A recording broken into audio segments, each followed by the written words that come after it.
Hi friends, welcome to Janani Radha bites. நம்ம இப்போ திருவாதிரை கூட்டு எப்படி பண்ணுறதுன்னு பார்க்கலாமா? அதுக்கு நான் 7 காய் எடுத்துட்டுருக்கேன். இங்கே இருக்கிற காயெல்லாம் அதை நல்லா கட் பண்ணி எடுத்து வச்சுக்கணும். நெக்ஸ்ட்டு 1 கப்பு தேங்காய் தேவைப்படும். வீட்லேயே அரைச்சி வச்ச மிளகாத்தூள், அப்புறமா 1 கப்பு கரைச்சி வச்ச புளி, 4 கரண்டி வேக வச்ச துவரம்பருப்பு. இந்த கூட்டை ப்ரிப்பேர் பண்ண ஸ்டெப் பை ஸ்டெப்பாக பார்க்கலாம். ஃபஸ்ட்டு ஸ்டெப் என்னென்னா, இந்த காயெல்லாம் கட் பண்ணிவிட்டு பேனில் கொஞ்சம் மஞ்சப்பொடி உப்பு போட்டு ஒரே ஒரு விசில் கொடுத்து வேக வச்சு எடுத்து வச்சுக்கணும்.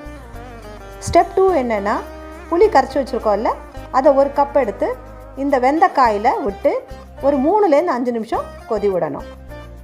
ஸ்டெப் 3 என்னென்னா, இந்த மிளகாப்பொடி நம்ம வீட்லேயே வறுத்து அரைத்து வச்சுருக்கோம் இல்லையா, அதை எடுத்து இதில் 3 ஸ்பூன் போடணும்.